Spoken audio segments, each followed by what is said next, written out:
오늘 주시는 말씀은 다니엘서 1장 8절부터 16절까지입니다.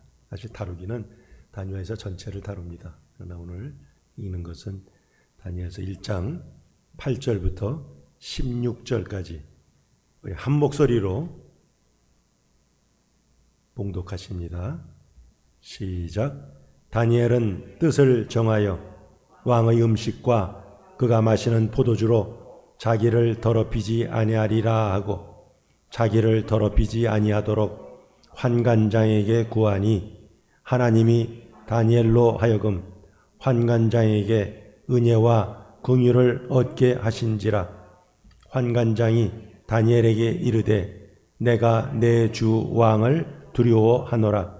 그가 너희 먹을 것과 마실 것을 지정하셨거늘 너희 얼굴이 초췌하여 같은 또래의 소년들만 못한 것을 그가 보게 할 것이 무엇이냐. 그렇게 되면 너희 때문에 내 머리가 왕 앞에서 위태롭게 되리라 하니라.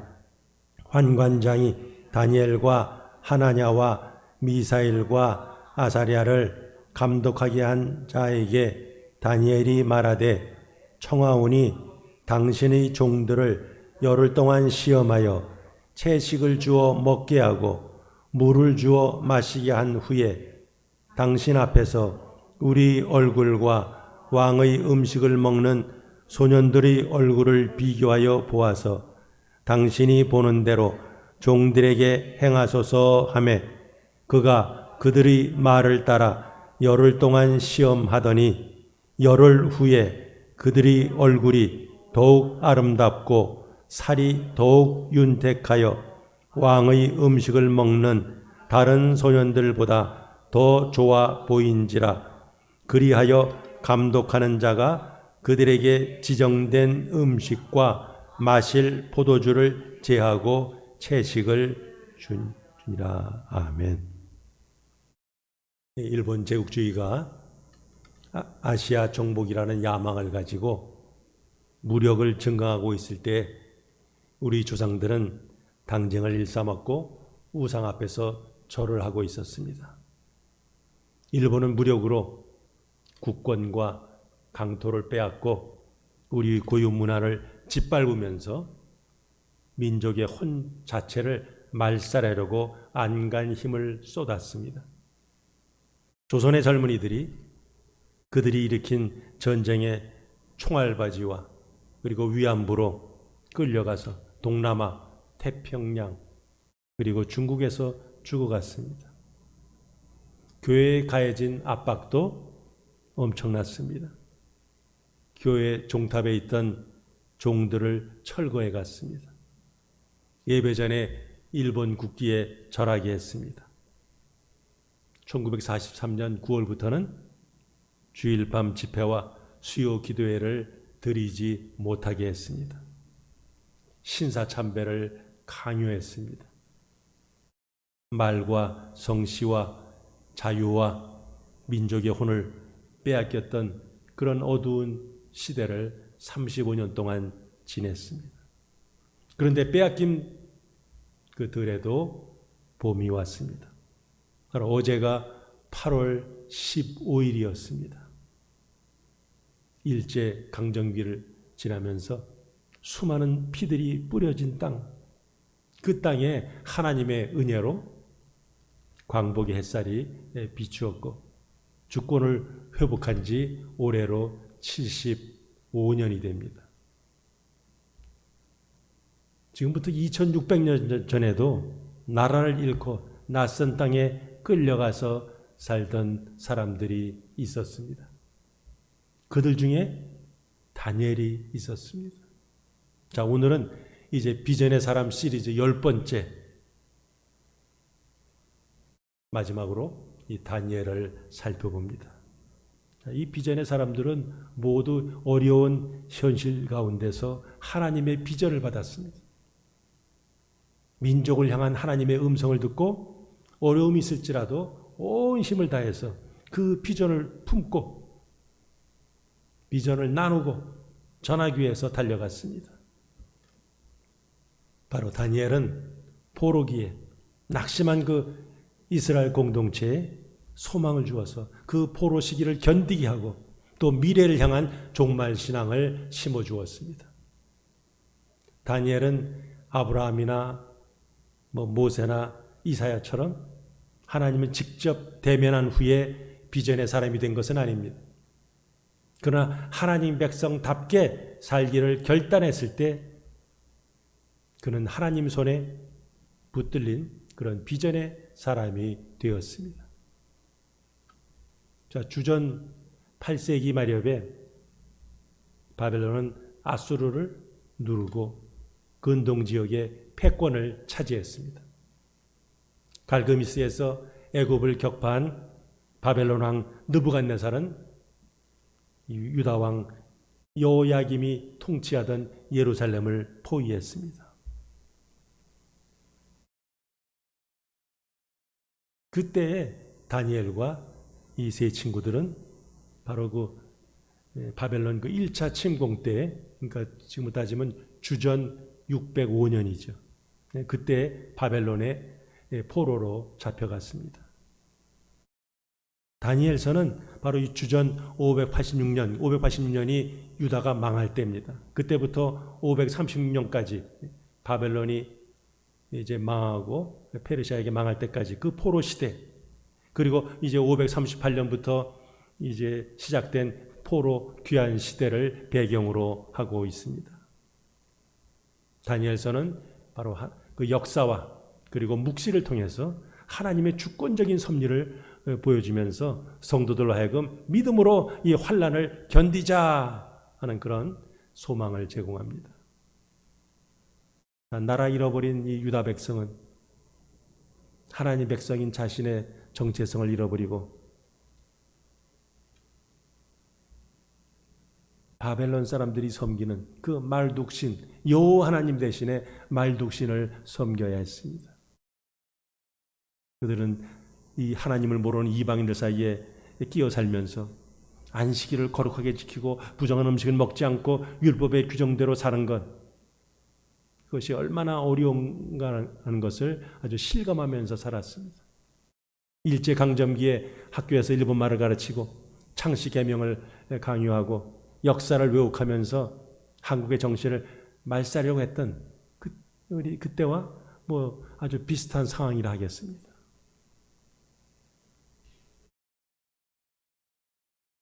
바벨론 제국은 아수르가 점령하고 있던 지역을 재정복하면서 자국의 영토로 편입하고 중근동 지방 대부분의 지역을 관할했습니다. 그렇게 광대한 지역을 다스려면 능력 있는 행정 관료들이 많이 필요했습니다. 그래서 느부갓네살은 환관장인 그 아스부나스에게 명령해서 그 예루살렘에서 포로로 끌고 온 소년 중에서 좀 똑똑한 인재들을 발탁해서 그들을 훈련시켜서 바벨론을 섬기라 하는 명령을 내렸습니다. 그래서 3년의 특별 과정, 이 프로그램을 통해서 일꾼들을 양성해서 충성스러운 바벨론의 신복을 만들고 그리고 민족적으로도 바벨론 사람으로 동화시키고 그리고 왕권을 강화하려고 하였습니다. 자, 다니엘과 이 세 친구도 그 훈련 계획에 이제 선발되었습니다. 그래서 3년 동안 갈대아 사람들의 학문, 그들의 말, 그것을 배우고 왕이 하사한 그런 음식을 먹으면서 이제 하나님의 백성인 것을 잊어버리고 이제 이 바벨론 사람으로 이렇게 동화시키려고 그렇게 했습니다. 그러다 보니까 그들의 이름도 뭐예요? 바뀌었어요. 다니엘. 엘이 뭐예요? 하나님이죠. 하나님은 나의 심판자. 이게 다니엘의 뜻이에요. 다니엘의 세 친구들, 거기 세 친구들 보면 어떻게 됩니까? 다 이름에 엘 아니면 야 이렇게 들어가죠. 다 여호와 하나님 이거 뜻하는 거죠. 부모들이 자식의 이름을 지면서 지 아이가 정말 하나님이 기뻐하는 자식이 되길 원합니다 하는 그런 어떤 신앙을 담고 그런 이름들이 지어졌어요. 그런데 이름들이 전부 다 바뀌었어요. 다니엘 이름은 뭘로 바뀌었어요? 벨드사살. 벨 하면 뭐예요? 바벨론의 신이죠. 벨이여 그 생명을 보호하소서. 여호와 하나님이 보호해야 되는데 벨 신에게 그 생명을 보호해달라고 하는 그 기원을 그 이름이 담고 있습니다. 세 친구들 이름도 마찬가지죠. 전부 바벨론의 신의 이름이 들어가 있습니다. 자신들의 의지와는 상관없이 이방 종교의 어떤 의미를 가지는 이름을 갖게 되었습니다. 오늘 본문을 보니까 다니엘을 소년이로 소개합니다. 소년이 몇 살이에요? 10대. 근데 이 단어는, 히브리 단어는 10대에서 한 30대까지를 가리키는 그 단어입니다. 보통 바사의 페르시아 젊은이들은 한 14살부터 정식 교육을 받았습니다. 그러니까 아마 다니엘도 비슷한 시기에, 그러니까 한 14살, 한 15살 그 정도부터 아마 이 교육을 받았을 것으로 추정할 수 있습니다.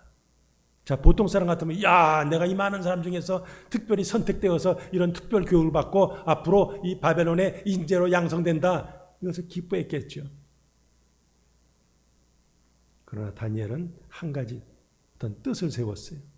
내가 왕의 음식과 포도주로 자기를 더럽히지 않겠다. 왕의 음식은 뭐예요? 왕이 먹는 음식도 되겠지만 왕이 특별히 하사한 음식, 이런 의미가 담겨져 있어요. 그런데 자기를 더럽히지 않으려고 직역하면 자기 스스로 허용하지 않겠다 하는 거, 아주 굳건한 의지가 담겨 있습니다. 자, 그럼 왕이 공급한 음식이 무엇인가? 성경에는 구체적인 언급은 없습니다. 그러나 하여튼 하나님의 백성으로서 구별된 삶을 살려는 경건한 사람들에게는 좀 걸림돌이 되는 그런 음식이면 틀림이 없습니다. 레위기 11장이나 신명기 14장에는 그 모세 율법에 따라 이 부정한 음식들이 이렇게 언급이 되어 있습니다. 아마 거기에 포함된 음식이든지 혹은 피를 완전히 뽑지 않은 스테이크를 먹을 때도 레어, 피가 뚝뚝 떨어지는 음식을 먹는다든지 하여튼 뭔가 좀 부정한 음식이었겠죠. 또 그 음식들은 대부분 뭐예요? 바벨론 신에게 바친 다음에 나오는 음식. 그러니까 우상의 제사와 관련될 수도 있습니다.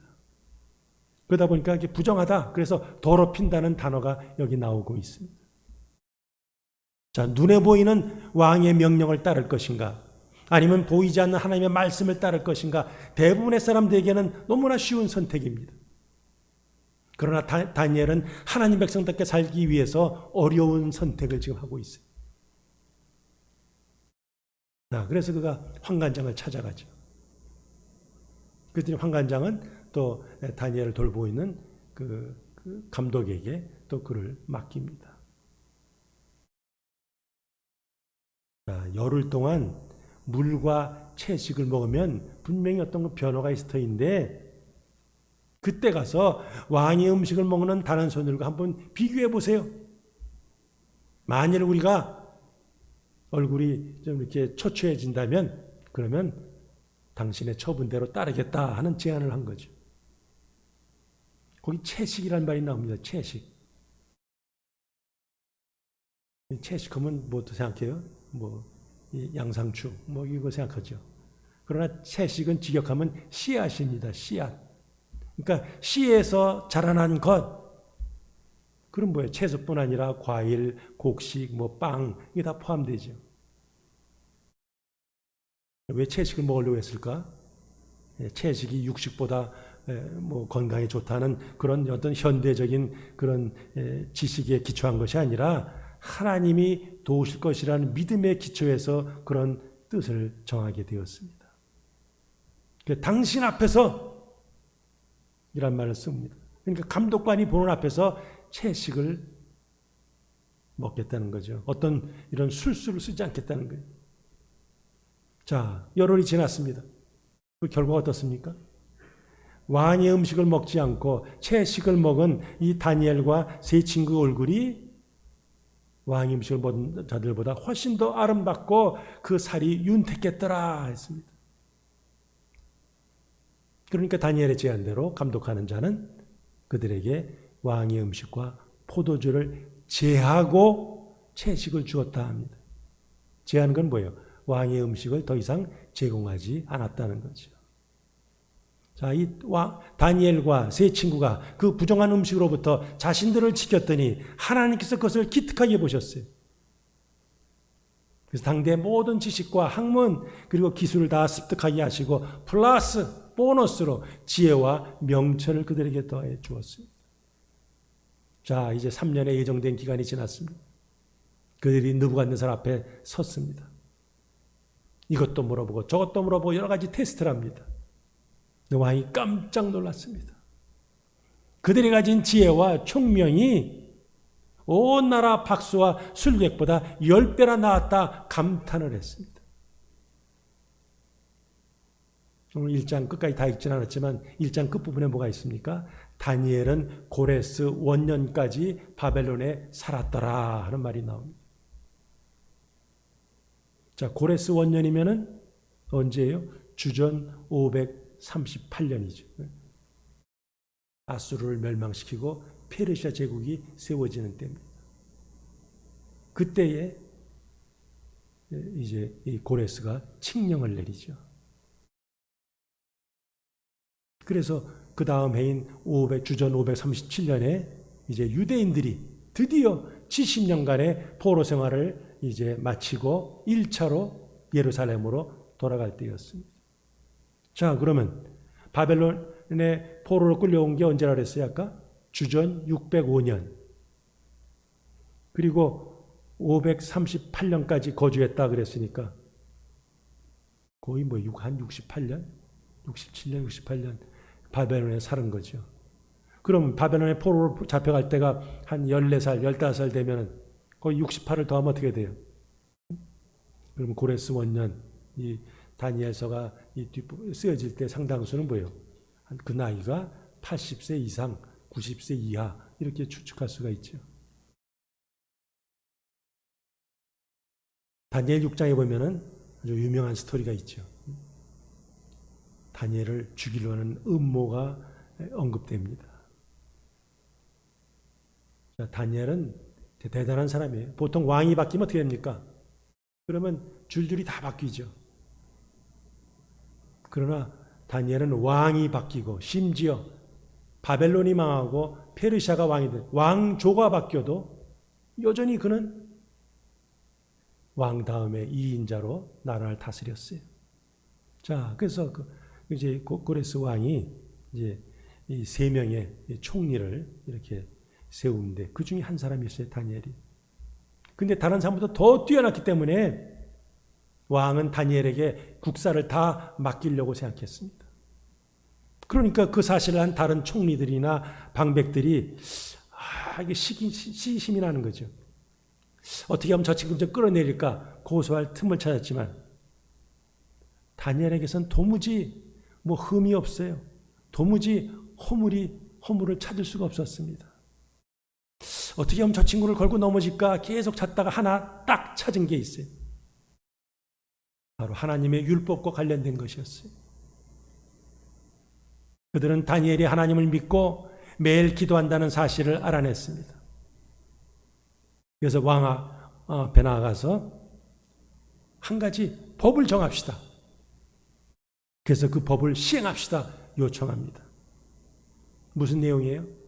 앞으로 30일 동안 누구든지 왕 외에 다른 신에게나 사람에게 무엇을 구하면 사자굴에 던져 넣자 하는 거죠. 다니엘은 그 왕은 왜 그 부하들이 그 총리나 그 방백들이 그런 그 의도로 무슨 의도로 그런 조서를 하자고 했는지 그거는 정확히 알지는 못했습니다. 어쨌든 왕 외에 다른 신에게 다른 사람에게 절할 수 없음. 그러니까 좀 왕이 이렇게 붕붕 뜬 거죠. 내가 최고지. 누가 감히 나 외에 다른 신이나 사람에게 절하는가. 그래서 별로 생각지 않고 그 조서에다 이 도장을 꽝 찍고 금령을 선포했습니다.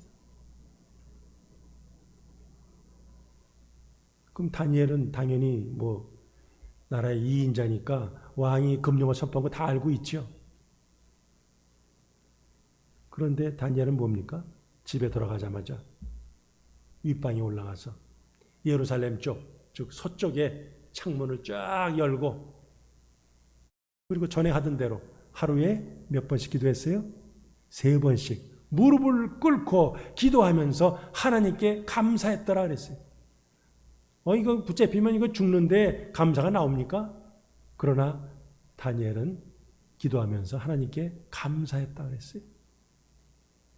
자, 참 이제나 기도할까 저제나 기도할까 밑에서 뭐예요? 다 이렇게 지켜보고 있어요. 첩자들이. 드디어 다니엘이 기도했네. 그냥 쪼르르 왕에게 달려가죠. 왕이요. 왕께서 금령을 선포했는데 그 다니엘이 그 금령을 어기고 다른 신에게 절했습니다. 그때서야 이 왕은 아이쿠 내가 이거 올무에 빠졌구나 하는 것을 깨닫죠. 그러나 왕의 권위 때문에 그것을 취소할 수가 없었어요. 자기 의지와 상관없이 다니엘을 사자굴에 던져 넣게 되죠. 그러나 왕은 어떻습니까? 얼마나 다니엘을 아꼈는지, 아이고 사자굴에 던졌으면 이거 틀리면 죽을 텐데 밤새 잠을 설치다가 아침에 일찍 사자굴에 달려갑니다. 다니엘아 부르죠. 그때 다니엘이 뭐라 그럽니까? 자기를 사자들에게서 구하심으로 나의 무죄함을 하나님께서 증거하셨습니다. 저 밑에서 그 굴 바닥에서 그렇게 외쳤습니다. 왕은 한편으로는 기뻐하면서 또 한편으로는 참수한 그들을 괘씸하게 하면서 그들과 그 가족들을 사자굴에 던집니다. 근데 어떻게 되죠? 던짐받은 자들이 굴에 던져지는데 아직 바닥에 닿기도 전에 사자들이 그냥 점 빼가지고 그들의 뼈까지 뭐예요? 다 부서뜨렸다 기록하고 있습니다. 그럼 다니엘은 어떻게 살아났어요? 사자들이 다니엘을 죽이지 않은 것은 뭐 겁을 먹거나 배가 불러서 그런 것이 아닌 것을 보여주고 있어요. 이에 다리오 왕은 온 나라에 조서를 내립니다. 다니엘을 굴에서 살린 그 사자굴 살리신 하나님은 살아계신 하나님, 영원히 변치 않는 하나님이라 공포를 했습니다. 자, 다니엘이 이 세 친구나 다른 유다 백성들과 다른 것은 뭐예요? 그가 비전의 사람이라는 거죠. 보통 사람은 경험하지 못한 그런 놀라운 꿈과 환상을 보는 능력을 받았습니다. 다니엘이 한편으로는 꿈을 해석하고 다른 한편으로는 장래에 일어날 일들을 예언하는 능력을 얻었습니다. 다니엘서가 전부 12장으로 되어 있습니다. 근데 1장부터 6장까지는 이야기식으로 내레이티브로 되어 있어요. 그러니까 읽으면 어떻습니까? 재밌죠. 쉽게 이해할 수가 있어요. 그러나 후반부인 7장부터 12장까지는 묵시 문학 형태로 되어 있어요. 그러니까 이게 도대체 뭘 상징하는지 이해하기가 쉽지 않습니다. 후반부에서 다니엘이 본 그 환상, 그 받은 예언은 전부 미래에 관한 것입니다. 거의 환상이란 말로 번역이 되어 있는데 그 단어가 그동안 우리 계속해서 우리 비전의 사람 시리즈 살펴본 히브리어 하존입니다. 하존의 뜻이 뭐예요? 하나님으로부터 받은 것, 즉 비전을 의미합니다. 7장부터 12장까지 계속해서 하나님으로부터 받은 그 비전을 다니엘이 소개하고 있습니다. 간단하게 소개하자면 한 7장에서는 다니엘이 어떤 비전을 보죠? 네 짐승, 뭐 하늘 보좌, 뭐 인자에 대한 환상을 봅니다. 그 짐승이 첫째는 뭐고 둘째는 뭐고 뭐 이거 이렇게 다 연결시키려고 한 노력을 하죠. 그 맨 마지막 게 뭔가 네 번째인가 이게 로마인가 아닌가 뭐 여러 가지 그 의견들이 많습니다. 그러나 우리가 어떤 이런 묵시 문학을 볼 땐 이것을 1대1로 매치하려고 특히 2단일수록 더 아주 정확하게 그걸 쪼개가지고 자기가 뭐 깨달은 것처럼 얘기하죠.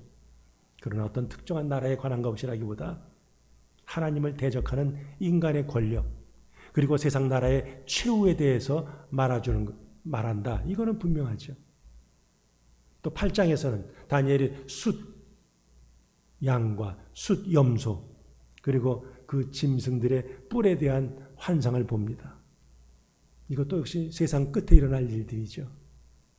숫 염소와 큰 뿔, 그리고 그 후에 네 뿔이 나온다. 1차적으로는 그 알렉산더가 일찍 죽으니까 그 장군들이 나라를 넷으로 쪼개서 통치합니다. 그리고 네 뿔 중에서 나온 그 작은 뿔, 그것은 1차적으로는 안티오쿠스 에피파네스, 이거를 가리킨다고 볼 수 있습니다. 그러나 성경은 여러 해석의 가능성을 두고 있습니다. 멸망에 가증한 것이 서지 못할 것이 선 줄 알거든 이스라엘 사람들아 피해라. 우리 예수님도 말씀하셨죠. 에피파네스가 주전 한 169년인가요? 그때쯤 쳐들어와가지고 완전히 성전에다 돼지 피를 바르고 아주 가증한 짓을 했어요. 또 서기 70년에는 로마의 티토 장군이 예루살렘에 와서 그야말로 돌 하나도 도리에 남기지 않고 다 성전을 부셔버렸어요. 그러니까 이 예언이 가증한 것이 도대체 이게 헬라 시대를 말하나 로마 말하나 여러 개를 말할 수가 있어요. 그러니까 우리는 특정한 어떤 하나로 이렇게 찝어서 예언을 해석하려는 그런 시도는 가능하면 피해야죠. 하나님은 중요한 것은 뭐예요? 하나님은 모든 역사와 심판의 주관자라는 사실이죠. 하나님을 대적하는 어떤 왕국도 인간 왕국도 영원할 수 없고 결국은 멸망의 심판을 받을 수밖에 없다는 거예요. 그래서 다니엘은 이 예언을 하면서 당시에 포로로 살고 있던 그 유다 백성들에게 자, 지금 우리를 누르고 있는 이 제국들은 결국은 다 망한다.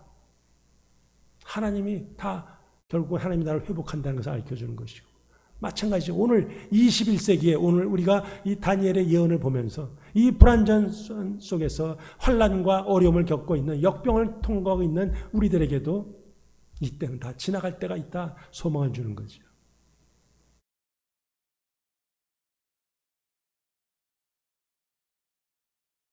다니엘 5장에 보면 벨사살 왕이 나오죠. 술 먹다가 이 술 기운이 나니까 좀 어떻게 좀 희한하게 술을 좀 먹어볼까 해가지고 어떻게 돼요? 예루살렘에서 가져온 그 금 제사 하나님께 드리는 그 금은 그릇을 가지고 거기다가 술을 따라서 먹었어요. 그때 갑자기 뭐예요? 벽에 막 손이 나타나가지고 막 글을 쓰죠. 바로 그날 밤에 벨사살은 죽임을 당하죠. 그래서 바벨론은 망하고 페르시아 제국이 세워집니다. 그 벨사살 왕의 죽음과 바벨론 왕국이 무너지는 것을 직접 목격한 다니엘이 예레미야의 서를 이렇게 읽으면서 예레미야 선지자가 포로 생활 70년 후에 돌아온다고 했는데 하면서 이제 때가 됐는데 하는 것을 깨닫습니다. 그리고 나서 그가 뭐하죠?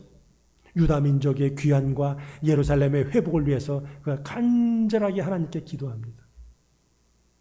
그가 열심히 기도하니까 하나님께서 천사 가브리엘을 보내가지고 이스라엘과 예루살렘 성을 위해서 71회의 해가 정해졌다 말합니다. 71회. 문자적으로는 뭐예요? 일주일. 1회가 일주일이죠. 그게 70개 있으면 뭐예요? 문자적으로 490년이죠. 이걸 문자적으로 볼 것이냐 상징적으로 볼 것이냐에 따라 해석들이 여러 가지 많죠. 그러나 71회에 대한 정확한 해석과 이해는 사실 다니엘도 제대로 하지 못했어요. 여전히 모호하게 남겨져 있습니다. 그러나 분명한 것은 하나님께서 정하신 시간의 흐름에 따라서 때가 이르면 구원과 회복을 이루시겠다는 거죠. 10장 11절도 보니까 다니엘이 환상을 보면서 인자의 환상을 보면서 완전히 기절해 버렸어요. 그때 또 가브리엘 천사가 나타나서 다니엘에게 말씀해 줍니다. 앞으로 근동 지방에 이런 일이 있을 것이라 하는 것을 말해 줍니다. 페르시아 제국부터 시작해서 알렉산더 대왕과 헬라 제국 그리고 그 제국들이 분열하고 그들 사이에 갈등이 있을 것이라 하는 것을 상세하게 얘기해 줍니다. 그러면서 이 12장 마지막에는 구약성에서 처음으로 부활과 영생에 대해서 언급을 하고 있습니다. 구약에서도 영생에 대해서 나오나? 한번 집에 가서 한번 읽어보시기 바랍니다. 마지막에 가까울수록 악의 세력은 점점 더 강성해질 것이고 토라 중심의 이 신앙보다는 사람들이 신앙을 포기하는 배교의 길을 택하는 사람들이 점점 많아질 것이라 얘기합니다. 그런데 그 많은 사람들을 구원의 길로 인도하는 사람들, 헌신된 자들은 하나님 나라에서 해와 별과 같이 빛날 것이라 말씀합니다. 도대체 그때가 언제입니까? 그때 뭐라고 대답하죠? 한때, 두때와 반때라. 이 불확실한 대답을 합니다. 그러니까 시기에 대해서는 천사가 정확하게 이게 몇 년, 몇 월, 며칠이다 말씀하지 않죠. 하여튼 그 시기가 있을 터인데 그때 연단과 정결함으로 준비하고 인내해라 하는 거죠.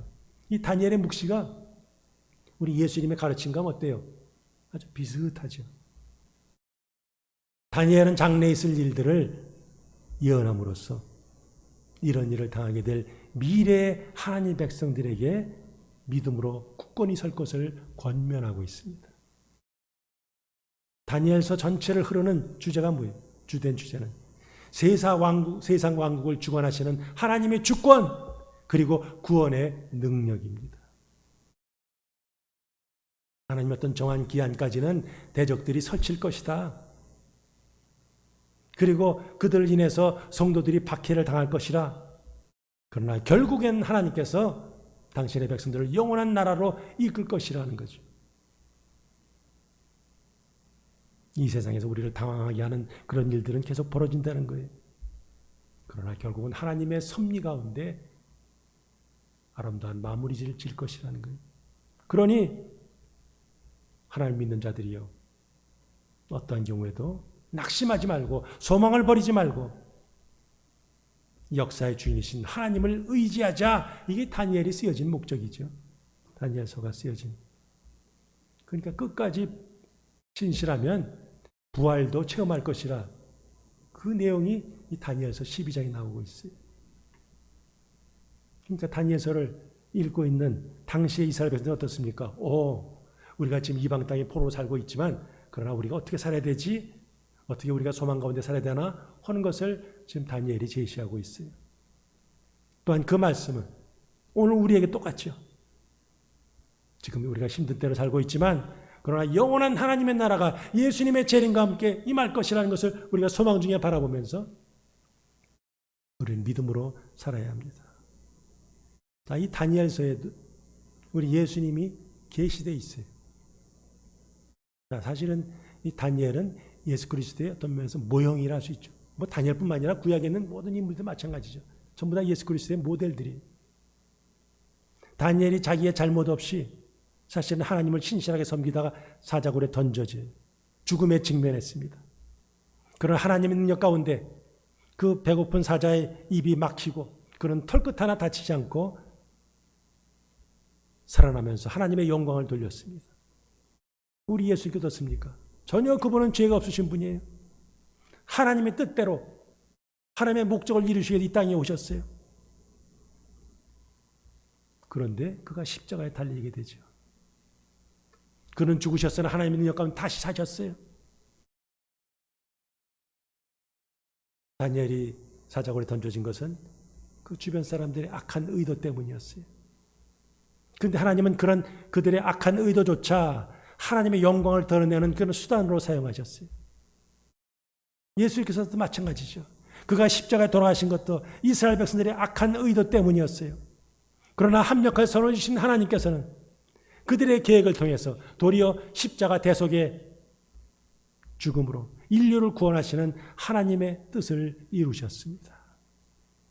다니엘은 사자굴에 죽음 직전까지 갔는데 예수님은 십자가에서 실제로 죽으셨어요. 그리고 부활하시면서 하나님의 큰 권능을 나타내셨습니다.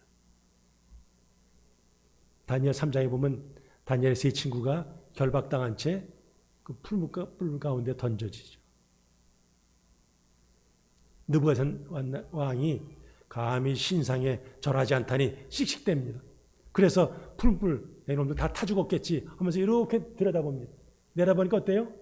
이거 분명히 결박한 3사람을 던져놓는데 결박되지 않은 4사람이 보였어요. 한 사람은 누군가? 느부갓네살 왕이 놀라면서 넷째 모양은 신들의 아들과 같다 이렇게 얘기합니다. 4번째 인물이 누굽니까? 물론 천사로 보기도 하지만 그러나 예수 그리스도로 보는 것이 다수의 복음주의 학자들의 견해입니다. 또 7장 13절 보니까 다니엘이 환상 중에 보는데 사람과 같은 사람의 아들과 같은 모습을 하신 분이 구름을 타고 하나님께로 인도되는 그런 환상을 봤습니다. 사람의 아들과 같은 모습을 한 자, 이게 누굴까요? 신약에서 우리 예수 그리스도의 재림을 묘사할 때 이 구름이 많이 사용됩니다. 자, 다니엘서에서는 인자, 거의 영어로 보면 A son of man 이렇게 나옵니다. 근데 복음서에서 예수께 당신을 인자라고 할 때는 꼭 뭐라고 그러죠? 거기 정관사 더가 붙어 있어요. The son of man 나옵니다. 정관사는 뭐예요? 그거 앞에 말한 거 그거 가르칠 때 정관사를 붙이죠. 우리 복음서에서 예수님이 당신을 인자, 자기 정확한 버전은 뭐예요? 그 인자죠. 다니엘이 예언했던, 다니엘이 예수님보다 한 500여 년 전의 사람인데 그때 예언한 그 인자, 다니엘이 예언했던 인자가 바로 나다. 그래서 예수님은 꼭 그 인자란 말을 쓰시죠. 또 10장에 보니까 다니엘이 세마포 옷을 입은 사람의 환상을 봅니다. 10장 5절 6절에서 그 내용을 가만히 살펴보면 뭐예요? 계시록 1장 12절과 16절에 나타난 그리스도에서 묘사한 내용과 아주 흡사합니다. 그러니까 다니엘서에서 이미 예수님을 이렇게 보여주고 있습니다. 이제 말씀을 마칩니다. 자, 다니엘의 삶을 통해서 우리가 어떤 교훈을 얻습니까? 우리 같이 한번 읽어봅니다. 첫 번째, 시작. 거룩한 삶을 살아야 합니다. 다니엘은 포로로 끌려와서 그야말로 앞날을 예측할 수 없는 절망적인 상황에 있었습니다. 그러나 하나님의 백성으로서의 정체성을 가지고 하나님을 경외하는 모습을 보였습니다. 그래서 율법에 규정된 부정한 음식으로 나를 더럽히지 아니하리라 뜻을 정하고 뜻을 실천했더니 하나님께서 그를 기특하게 보시고 그에게 지혜와 명철을 주시고 주변 사람들에게도 인정받아서 그는 총리까지 오르게 되었습니다. 다니엘이 어떤 지혜와 총명을 얻기 위해서 부정한 음식을 먹지 않기로 뜻을 정한 것이 아니에요. 그냥 하나님 보시기에 합당한 삶을 살고자 원했더니 뜻을 정했더니 하나님께서 그렇게 허락하셨어요. 다니엘의 꿈은 총리가 아니었어요. 세상에서 어떤 성공과 출세가 아니라 하나님 앞에서 신앙의 정절을 지키고 하나님 백성답게 살기를 원했어요. 하나님은 이스라엘 백성들에게 시내산에서 내가 거룩하니 너희도 거룩할지어다 말씀했습니다. 레위기에 나오고 뭐 다른 데도 많이 나오죠. 거룩의 뜻이 뭐예요? 구별됐다는 거죠. 구별. 그 구별된 하나님 백성답게 만드는 두 기둥이 있어요. 그게 말씀과 기도입니다. 말씀의 기초에서 무엇이 정한지, 무엇이 부정한지, 무엇이 하나님이 원하시는 것인지, 무엇이 하나님의 선하신 것이 아닌 것인지를 분별하죠. 이 시대에 흘러가는 이런 현상을 다니엘은 말씀에 딱 비춰보니까 예레미야 예언이 이제 이루어질 때가 됐구나 하는 것을 깨닫죠. 그러면서 하나님 앞에 어떻게 해요? 엎드렸어요. 하나님이요 이스라엘의 회복을 허락하여 주옵소서. 우리 민족은 하나님 앞에 죄를 범했으나 주님 용서하시고 이제 고토로 돌아가게 하소서. 그런 간절히 기도했습니다. 그가 열심히 간절히 기도했더니 하나님께서 가브리엘 천사를 보내서 하나님의 비전을 그에게 보여주시고 또한 다니엘에게 이 이상을 너 묵상해가지고 깨달아라. 하는 그런 권고를 해 주었습니다. 하나님의 말씀을 받고 묵상할 수 있는 것, 이게 성도들에게 주어진 특권이죠. 하나님의 말씀은 우리가 처한 상황을 분별하게 하고 또한 기도의 제목을 찾게 합니다. 우리가 하나님의 주권과 하나님의 능력을 온전히 믿을 때 우리는 하나님 앞에 제대로 기도할 수 있게 됩니다. 그다음에 두 번째요. 다니엘에게 주신 교훈이 뭡니까? 시작. 신실한 삶을 살아야 합니다. 다니엘의 꿈은 높은 자리나 큰 일이 아니었어요. 사실 고기 먹기를 거부한다고 망한 나라가 회복됩니까? 그럴 거면 아예 채소, 고기뿐만 아니라 채소도 거부, 단식 투쟁을 해야죠. 나는 적국의 인재가 될 수 없음. 아예 수업 거부를 해야죠. 그러나 다니엘이 그러지는 않았어요. 총리에 오르고 나서 다니엘이 한 일이 뭡니까? 내가 이제 총리에 올랐으니까 이 권력을 가지고 역사의 물줄기를 바꿔서 내가 이제는 이스라엘의 회복을 위해서 헌신하리라. 운동을 일으켰습니까? 민족의 원수 바벨론 왕을 향해서 칼을 들었습니까? 느헤미야처럼 왕의 마음을 움직여서 예루살렘 재건을 위해서 직접 뛰어들었습니까? 그의 이름을 이스라엘식 이름을 히브리식 이름에서 바벨론식을 바꿀 때 내 이름은 절대로 바꿀 수 없음. 난 하나님의 백성이야. 하면서 이름 바꾸는 걸 거절했습니까? 그런 건 안 했어요. 근데 누가 보기에는 하찮게 보이는 하루 3번 기도, 여기에는 목숨을 걸었어요. 율법이 그 많은 음식을 먹지 않는 일, 여기에는 생명을 걸었어요. 다니엘이 살던 시대는 여러 제국이 일어났다가 몰락하고 군웅이 활거하는 그런 아주 역사의 격동기였습니다. 그런데 하나님께서는 제국의 그런 흥망성쇠보다 주어진 자리에서 하나님의 백성답게 여호와의 신앙을 지키고 몸부림치는 그 다니엘을 주목하셨어요. 다니엘은 비천한 자리에 있어도 신앙을 지켰고 높은 자리에 올라가서도 그의 신실함은 변함이 없었어요. 그렇게 하나님은 다니엘에게 종말의 역사를 증거하는 그런 사명을 그에게 주셨습니다. 네 번째로 우리가 다니엘에서 얻는 교훈이 뭡니까? 시작. 최선을 다해야 합니다. 다니엘에게 있어서 총리의 직은 삶의 목표도 아니고 일생의 꿈도 아니고 그저 하다 보니까 처한 상황이었어요. 내가 총리가 되리라 꿈을 꿨더니 총리가 된 것이 아니에요. 어떻게 이제 이방인 밑에 가서 총리하나 그 적국에 부역하는 게 아닌가? 과거사 정리위원회 가서 혹시 걸릴 수도 있었겠죠. 요즘으로 따진다면. 그러나 다니엘은 총리의 직무를 묵묵히 그리고 충성스럽게 수행했습니다. 그러나 그 중심은 바위처럼 딱 견고했어요. 하나님을 향한 그 우직함은 그야말로 자기의 목숨을 초기같이 버릴 정도였습니다.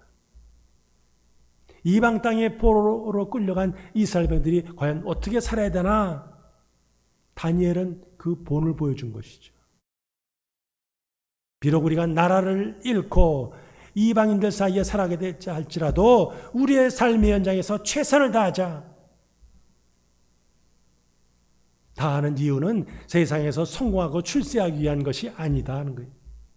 그 중심에는 하나님 백성으로서 정체성을 가지고 살아가자는 것이죠. 그것 통해서 하나님을 보여주자는 것이죠.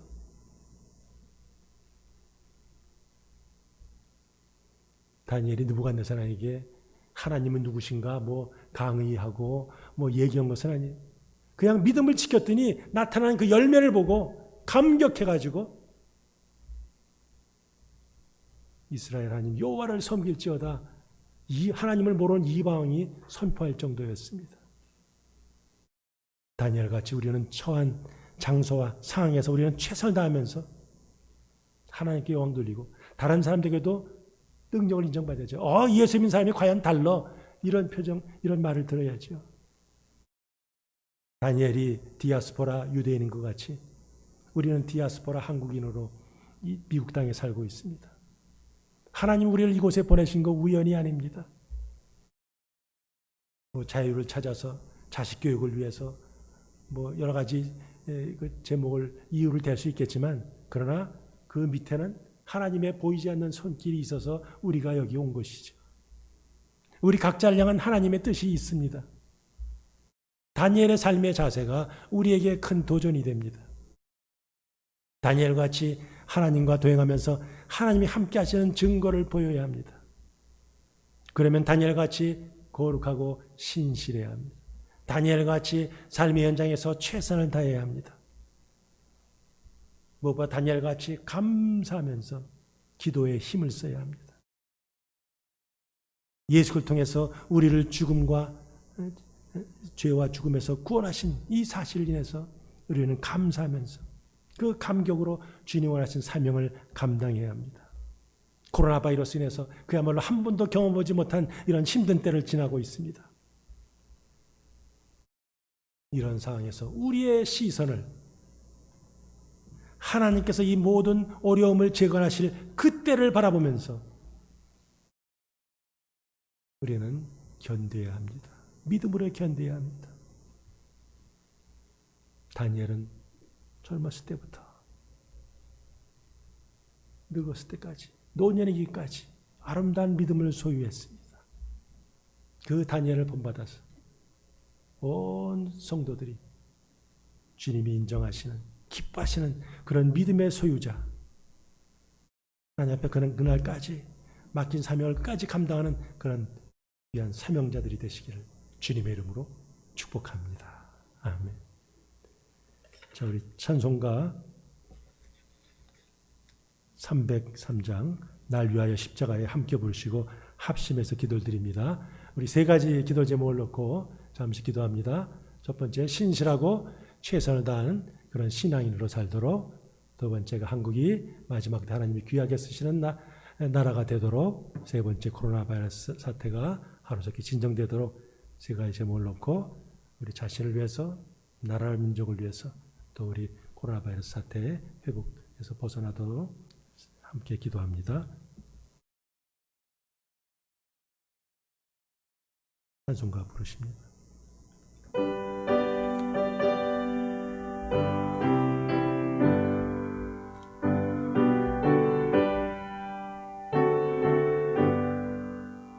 날 위하여 십자가에 줌한 고통 받으사 대신 죽은 주 예수의 사랑하신 은혜여, 보배로운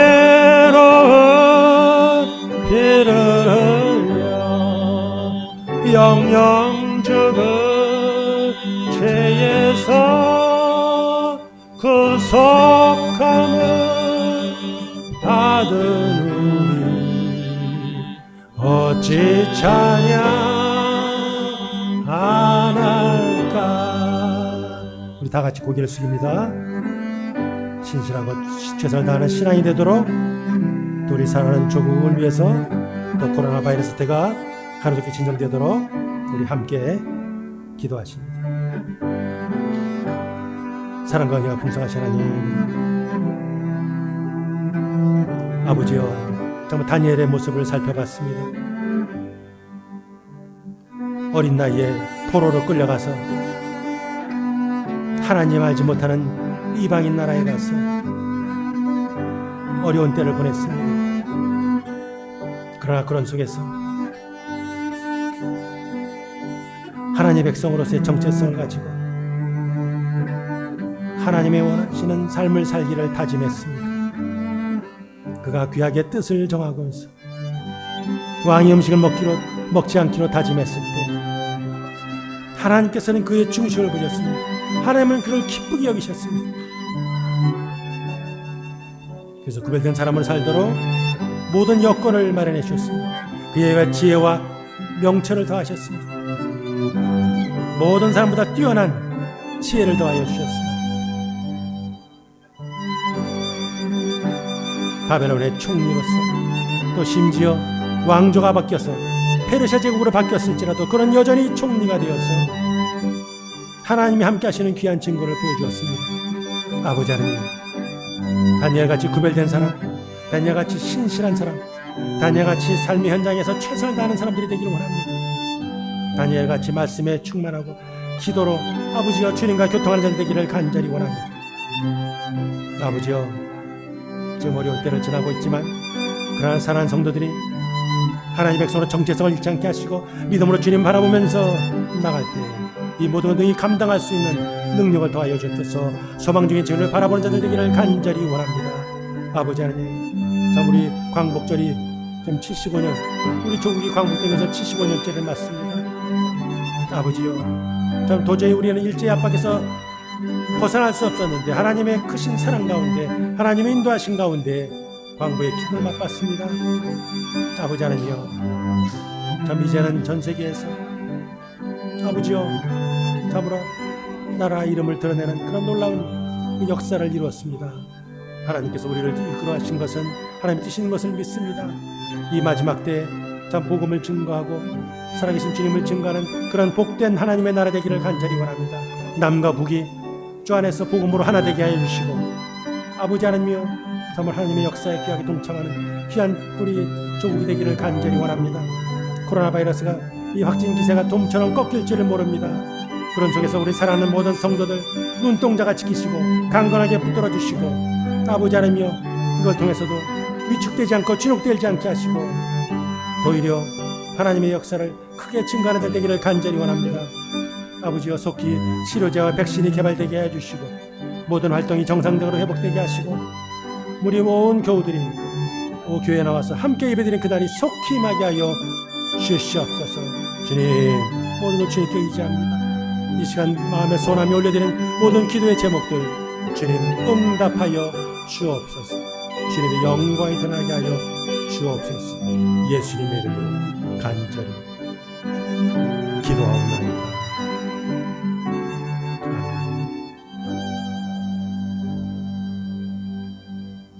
이 시간 주님 앞에 드린 예물을 봉헌합니다. 우리 찬송가 213장 함께 부르십니다.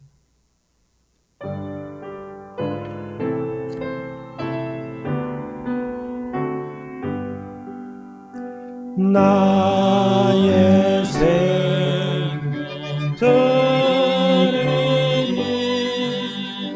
저여 받아 주셔서 세상 사는 갈 동안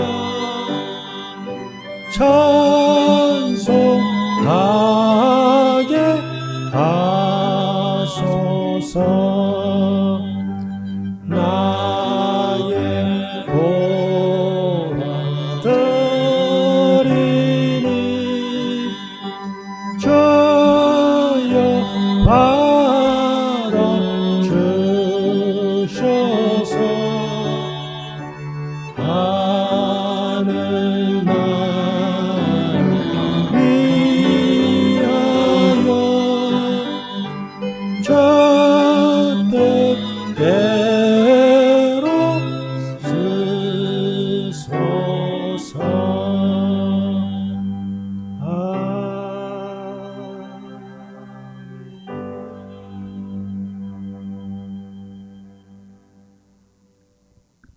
거룩하신 하나님, 여기까지 우리 살아온 것 하나님의 은혜입니다. 그동안 우리를 붙드시고 인도하신 주님을 인해서 우리의 삶을 주관하신 것을 감사하면서 이 시간 믿음을 담아 주님 앞에 귀한 예물을 올려드립니다. 각자의 형편과 처지를 아신 주님, 이들의 눈에 눈물을 닦아주시고 마음에 손에 올려드린 그 기도에 주님 놀라운 응답이 임하게 하기를 간절히 소원합니다. 주 이름으로 드렸사오니 하나님의 영광을 위해서 예물이 온전히 쓰임받게 하여 주옵소서. 모든 것을 주님께 의지하며 예수님의 이름으로 간절히 기도하옵나이다. 아멘. 교회 소식을 전합니다. 이제 저희가 그 예배가 세 가지가 있는데 주일 예배가 있고 수요 예배가 있고 새벽 기도회가 있습니다. 모든 예배들이 다 실시간으로 중계되고 있고 또 교회 웹사이트에 보면은 주일 예배, 수요 예배, 새벽 기도 그 난이 있어요. 다 녹화되어 있으니까 또 시간을 혹시 놓치면은 나중에라도 시청할 수 있습니다. 기억하시고 그 예배들 다 동참하시기 바랍니다. 시간들은 거기 주보에 나와 있습니다.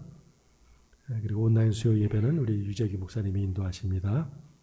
또 이제 9월이면 새 학기가 시작되죠. 그래서 초등학교 이제 5학년생 중에서 오늘까지는 유초등부에서 23일까지는 유초등부에서 예배드리고 또 29일 토요일부터는 이제 첫 유스 그룹으로 중고등부 예배 모임에 참가하게 됩니다. 그래서 6명의 학생들이 이제 5학년에서 6학년 올라가면서 이제는 유스 그룹으로 참여하게 됩니다. 또 우리 고등부에서도 우리 고등부였던 학생 2사람이 이제 대학부로 옮겨가게 됩니다. 기억하시기 바랍니다. 또 확진자와 접촉하셨거나 또 감염 우려가 있는 분들은 집에서 격리하시고 또 온라인 예배를 드리시기 바랍니다. 또 교회에서는 매주 토요일에 방역을 실시합니다. 또 어떤 긴급 상황이 있으시면 우리 유재기 목사님이나 독구장 장로님에게 알려주시기 바랍니다. 또 우리 그동안 함께 우리 신앙생활 하시던 우리 이연애 권사님이 이제 지난 12일 수요일 플로턴에 있는 로즈우드 양로원에 가셨습니다. 그곳에서 이제 지내시게 되는데 위해서 기도해 주시기 바랍니다. 우리 가기 전에 집에서 사진을 방문해서 찍었습니다. 그래도 건강하신 편입니다. 또 우리 김종호 장로님 4분 집에서 잘 건강하게 계십니다. 자, 이제 오늘 요절 말씀입니다. 다니엘서 1장 8절 함께 읽겠습니다. 시작. 다니엘은 뜻을 정하여 왕의 음식과 그가 마시는 포도주로 자기를 더럽히지 아니하리라 하고 자기를 더럽히지 아니하도록 환관자에게 구하니. 아멘. 다 같이 일어나셔서 테살로모 흥곡이가도 이 찬송 부르시면서 축도로 주일 예배를 마칩니다.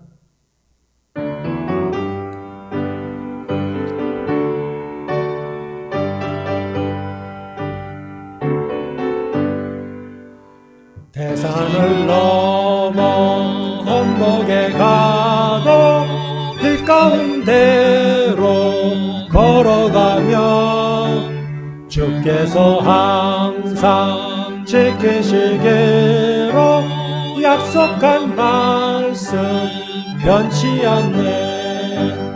하늘의 영광 하늘의 영광 나의 맘속에 자고로 넘쳐 할렐루야를 힘차게 불러 영원히 주를 찬양하리. 캄캄한 밤에 다닐지라도 주께서 나의 길 되시고 나에게 밝은 빛이 되시니 길 잃어버릴 염려 없네.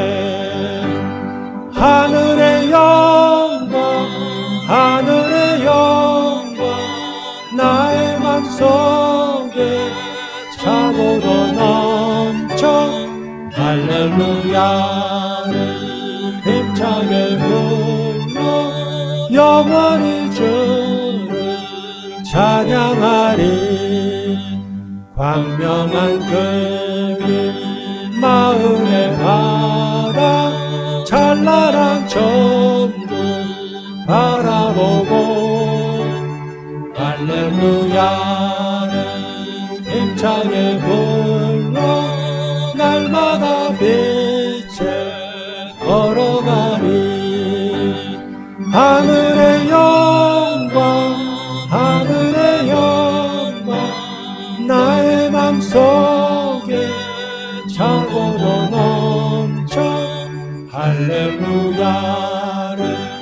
힘차게 불러 영원히 주를 찬양하리. 이제는 우리에게 영원한 생명 주시기 위해서 이 땅에 오신 우리 주 예수 그리스도의 크신 은혜와 아버지 하나님의 극진하신 사랑과 성령의 교통하시고 충만케 하심이 다니엘을 본받아서 거룩한 삶을 살며 신실한 삶을 살며 삶의 현장에서 최선을 다하여 살면서 예수 그리스도를 보여주기 위하여 달려나가는 하나님의 귀한 백성들 위해 이들의 가정과 기업과 사역과 자녀들 위해 주의 사역하는 모든 선교사들 위해 주의 몸된 교회 위해 우리 사랑하는 조국 위해 미국 땅 위해 선교지 위해 이제부터 영원토록 함께 있을지어다. 아멘.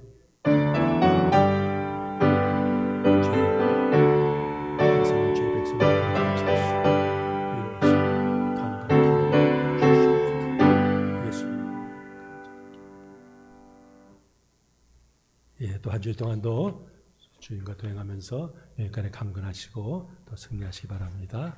감사합니다.